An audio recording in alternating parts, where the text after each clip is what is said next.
Сәлеметсіздер ме, Кентау гуманитарлық техникалық колледжінің студенттері? Мен бастауыш білім берудің арнайы пән оқытушысы Тунгучпекова Салтанат Мейрамбекқызы. Бүгін сіздермен тіл дамыту теориясы және әдістемесі пәні бойынша сабақ өтетін боламыз. Бүгінгі өтетін тақырыбымыз тіл дамыту әдістемесі пәні, яғни тіл дамыту әдістемесі пәніне арнайы шолу жасайтын боламыз. Жоспары: тіл дамыту әдістемесі пәні және курстың міндеттері, сөйлеудің функциялары, балабақшада балалардың тілін дамыту бойынша жұмыстағы коммуникативті тұғыр, әдістеменің басқа ғылымдармен байланысы жайында айтатын боламыз. Тіл дамыту әдістемесі мектеп жасына дейінгі бала қалыптастыруға бағытталған педагогикалық қызметтің заңдылықтарын зерттейтін ғылыми пән. Әдістеменің басты міндеті ғылыми педагогикалық негізде бала тілін дамытудың тиімді әдістері мен тәсілдерін таңдай білу.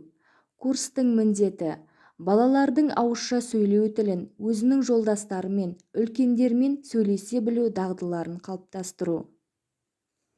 Мұнда тіл дамыту әдістемесі, әдістеменің басты міндеттері, курстың басты мазмұны жайында көрсетілген.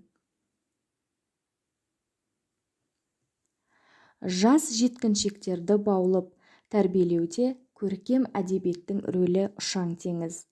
Ол жаңа өскен балауса буынның сана сезімін оятып, ақыл есін дамытып, адамгершілік моральға тәрбиелейтін өмір оқулығы.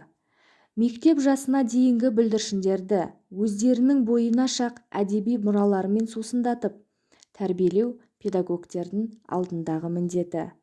Ертегі әңгімені, өлең тармақтар мен жаңылтпаштарды, сондай-ақ мақал-мәтелдер мен жұмбақтарды мәнерлеп оқып беру, сонымен қатар әсерлеп айту, тек қана олардың сөздік құрамын байытып қана қоймайды, сонымен қатар сәбидің ақыл-ойының жетілуіне әсерін тигізеді.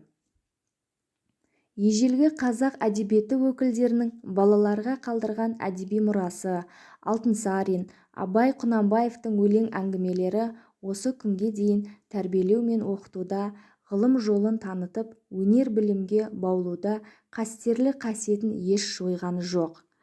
Бүгінгі біздің тіл дамыту теориясына қысқаша шолу сабағымыз осымен аяқталды. Назар салып тыңдағандарыңызға көп рахмет.